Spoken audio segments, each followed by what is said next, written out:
माँ की गोद, पूरी कायनात।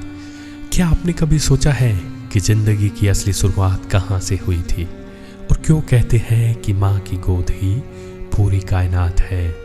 इस धरती पर कदम रखने से पहले ही हमने अपना पहला घर माँ की कोख में बनाया था और जब बाहर आए तो सबसे पहले गोद मिली, वही गोद जिसमें सारी दुनिया छुपी है। माँ की ममता से बढ़कर कोई दौलत नहीं मिलती। गोद में बैठकर उसकी जन्नत से भी राहत मिलती। माँ की गोद, माँ की गोद ये वो जगह है जहाँ बच्चे का पहला स्पर्श, पहली धड़कन और पहली मुस्कान पलती है। जब बच्चा पैदा होता है तो उसका पहला स्पर्श माँ की गोद से होता है। वही गोद उसकी हंसी, उसका रोना, उसके सपनों की सबसे सुरक्षित जगह होती है। बचपन में जब दुनिया डराती है तो गोद ही ढाल बन जाती है। नींद ना आए तो माँ की गोद में लोरी मिलती है।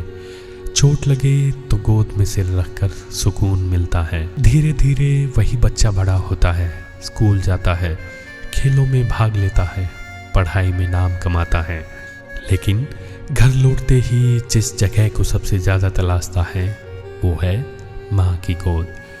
फिर वही बच्चा बड़ा होकर शादी करता है।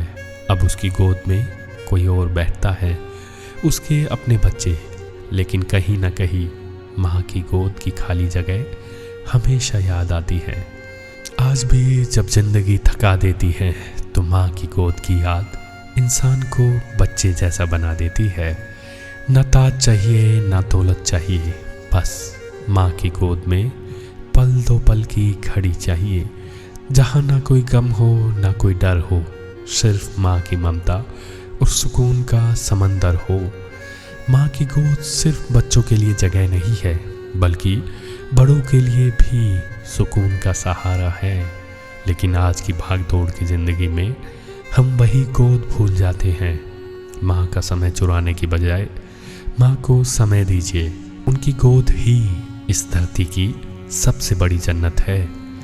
खुशबू अगर चाहिए तो माँ की गोद में आओ, सुकून अगर चाहिए तो माँ की गोद में समा जाओ। दुनिया चाहे जितनी बदल जाए, माँ की गोद से बड़ी कायनात नहीं पाओ।